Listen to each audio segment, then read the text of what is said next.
Time for another review. What the heck? Thought we were filming today.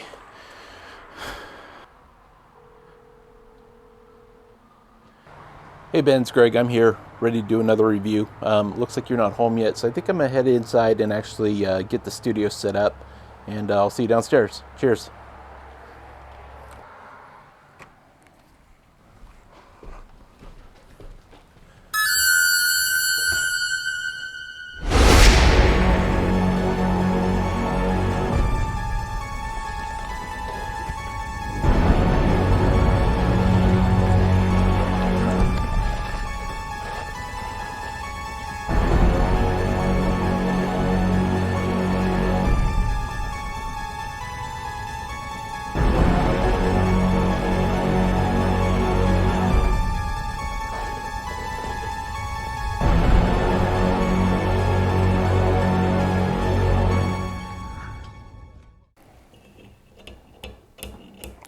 Stupid plastic.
You know, I was almost there. I could have got it. I was so close. I saw you struggling. I'm trying to help. I appreciate that.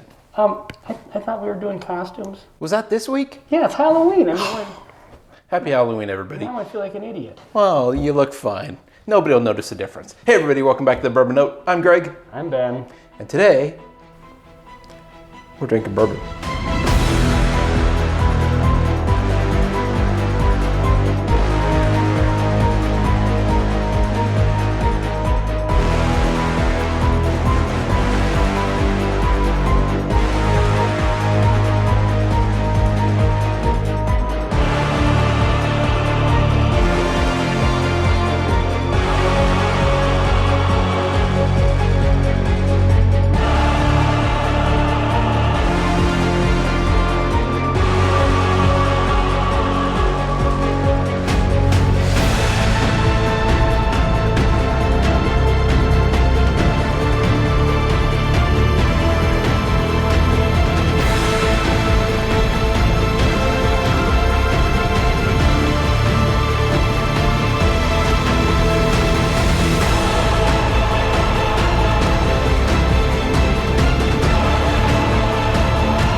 All right, Ben, everyone's already seen it, but what's on the bar today? Well, today we are going to dance, bam, with the devil.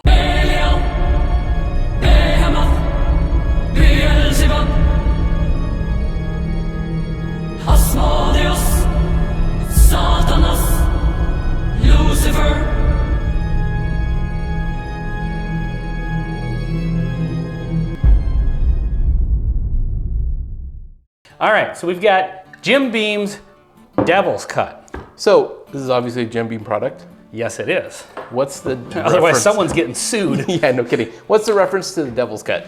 So, everyone that's into bourbon, I'm sure most people that are into bourbon, whiskey in general, are familiar with the Angel's Share. Angel's Share, that's which right. refers to the evaporation that takes place in the barrel. Water and alcohol evaporate, so the amount of alcohol or the amount of bourbon that's left in the barrel is less than when it started. is less than when it started, yeah. Wow. And apparently up to a couple gallons worth gets just soaked into the actual wood of the barrel itself. Right. And so Jim Beam decided to capitalize on that, call it the Devil's Cut, and they figured out a way to call it, I think it's called sweating the barrel, where they fill it with water and they roll it around and it pulls out this really rich, like super intense, wood-soaked bourbon, and then they cut that with it says extra aged bourbon, so I'm assuming Jim Beam Black. Okay. To give it a little bit of an extra character and oakiness. Have you had this before? Maybe, but I don't think so. I don't remember it.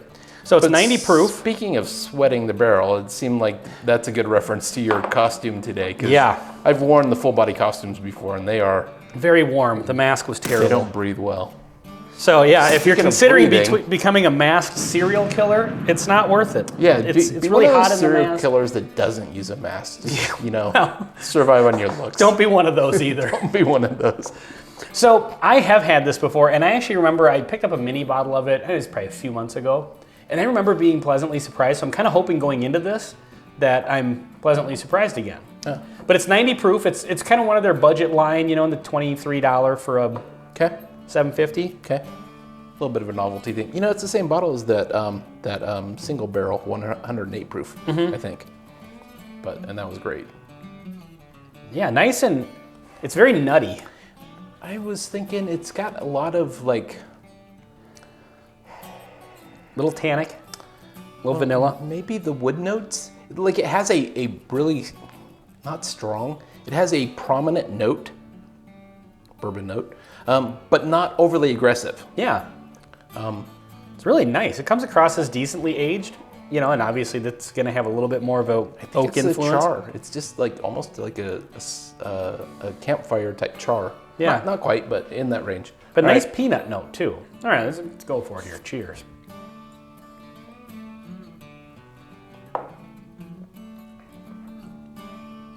It has all kinds of weird things happening.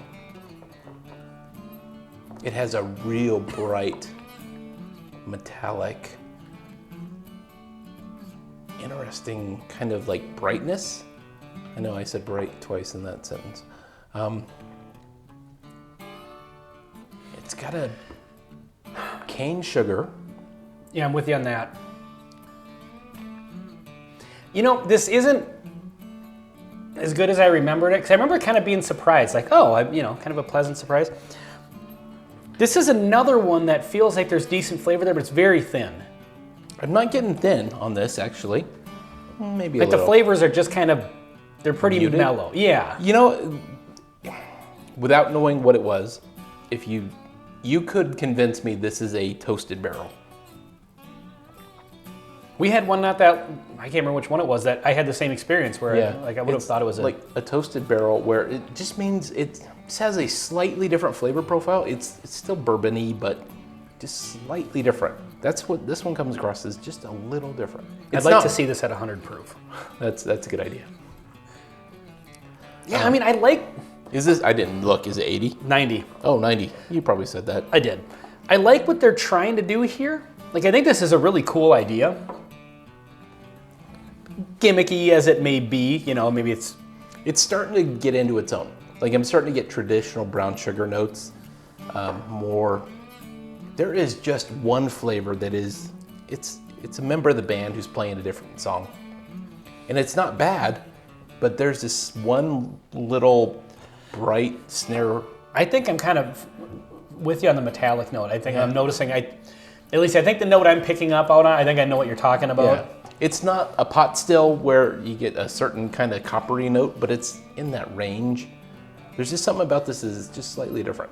I actually really like it, but I notice it just has one thing that is just kind of noticeably different. We're gonna have to make a T-shirt that says "I actually really like it." I'm gonna make a compilation video. No, because I actually really like it. We do reviews. And it's not that you like every bourbon. It's just when you say that, you have a specific cadence. Because here's what I'm thinking. I don't want it to come across like I'm complaining and saying it's horrible, because I don't think it's horrible, but there is something notably weird. And so I'm calling that out, but I'm still not saying this is a bad bourbon. You say I actually really like it, and I really like it. Yeah, and I always say and stuff like that. And stuff like that. When it doesn't really, now everybody's gonna notice that. It's not, whatever, and stuff like that, but I've noticed that about myself. Really?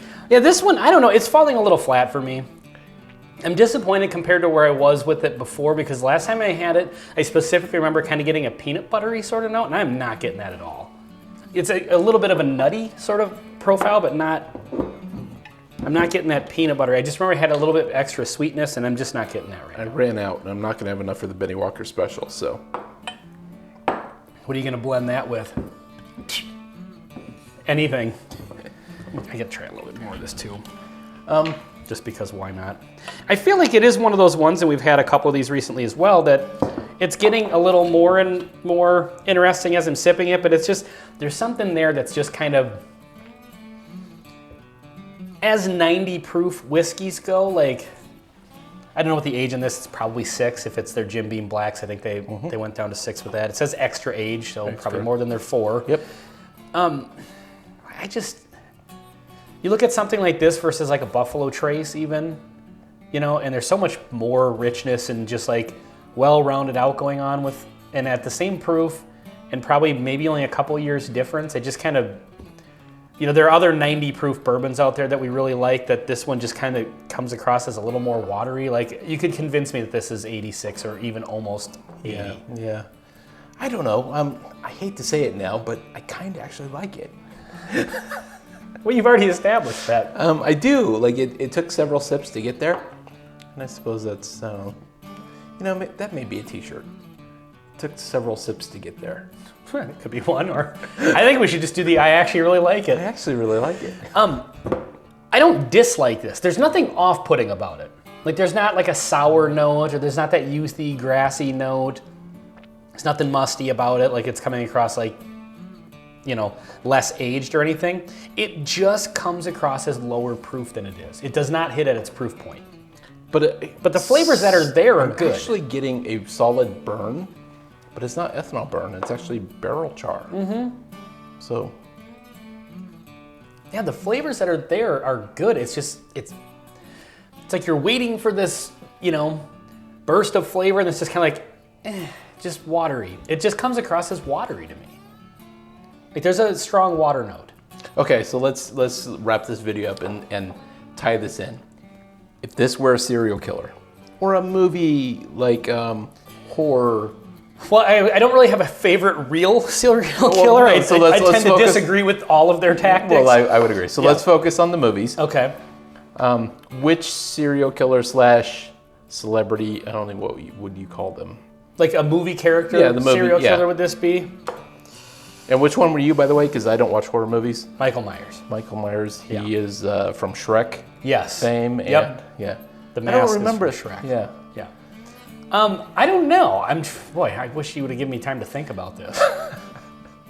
I would say maybe this is Freddy Krueger in that bitch-ass remake that they did of Nightmare on Elm Street. So I've heard of Freddy Krueger. I know who he is. Like I kind of know the villain, like his look. Yeah. So was he in like the remake?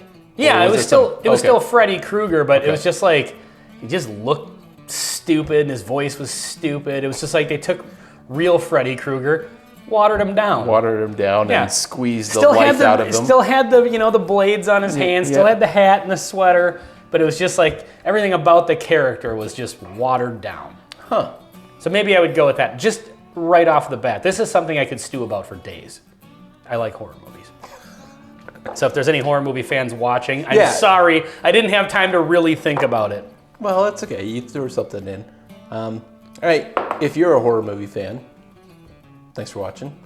Tell us what you think of Ben's performance as Michael Myers. Cat in the Hat. The Cat in the Hat, yes. Worst movie ever, by the way. That was a terrible movie. It was a horrible movie. And speaking of movies, we'll be watching the new Halloween. We? I will be. Oh, okay. You're welcome to come watch it too if you want. I haven't seen Halloween Ends yet, but I've heard some rumblings about things that may disappoint me. So maybe I'll have a few bourbons and watch that movie, and then turn the camera on and rant about it afterwards. That's a good idea. I recommend The Devil's Cut.